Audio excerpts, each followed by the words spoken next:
ரொம்ப நாளைக்கு அப்புறமா இன்னைக்கு நாங்க திருச்செந்தூர் முருகன் கோவிலுக்கு போக போறோம். என் அண்ணாவோட 2வது பையனுக்கு 1 வயசு ஆயிடுச்சு. இன்னைக்கு அவனுக்கு அங்க வச்சு தான் ஃபர்ஸ்ட்டு மொட்டை அடிக்க போறோம். எல்லாரும் சேர்ந்து போறதுக்காக அண்ணா வேன் ஒண்ணு புக் பண்ணியிருந்தாங்க. வீட்லருந்து 9 மணிக்கெல்லாம் கிளம்பியாச்சு. போற வழியில அத்தை, மாமா எல்லாம் பிக் பண்ணிட்டு, இந்த குட்டீஸ் எல்லாம் வேன்ல ஏறுனதும் நல்லா தூங்கிட்டாங்க. நாங்க ஒரு 1 மணி நேரத்துல திருச்செந்தூர் ரீச் ஆயிட்டோம். முன்னாடி கடற்கரைக்கு பக்கத்துல பார்க்கிங் ஏரியாலாம் இருக்கும். அது கோயிலுக்கு போறதுக்கு ஈஸியா இருக்கும். ஆனா, இப்ப வந்து அங்க கன்ஸ்ட்ரக்ஷன் ஒர்க் எல்லாம் போயிட்டு இருக்கிறதுனால கொஞ்சம் முன்னாடியே இறக்கி விட்டுட்டாங்க. ரொம்ப தூரம் நடந்து தான் கோவிலுக்கு போனோம். இப்ப வந்து என்ட்ரன்ஸ்ல இருந்து பார்த்தாலே கோயில் கோபுரம் தெரியிற மாரி இருக்கு. இது ரொம்ப அழகா இருந்தது.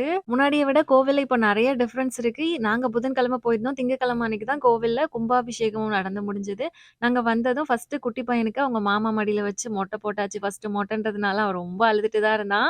அப்புறமா கடல்ல போய் குளிப்பாட்டிட்டு, கோயில்ல போய் சாமி கும்பிட்டுட்டு, இங்க யானை இருக்கும்ல, அதுக்கு பக்கத்துல கொஞ்சம் மரம், நிழலெல்லாம் இருந்தது. அங்க கொஞ்ச நேரம் உட்காந்து இந்த குட்டி பிள்ளைங்களுக்கு டாய்ஸ் எல்லாம் வாங்கி அத வச்சு கொஞ்ச நேரம் விளையாடிட்டு இருந்தாங்க. லஞ்சும் அங்கேயே சாப்பிட்டுட்டு ரிட்டர்ன் மதியம் ஒரு 3 மணி போல வீட்டுக்கு வந்துட்டோம். அன்னைக்கு டே ரொம்ப சூப்பரா போச்சு. நாளைக்கு இந்த விளாக்ல பார்க்கலாம். பாய்.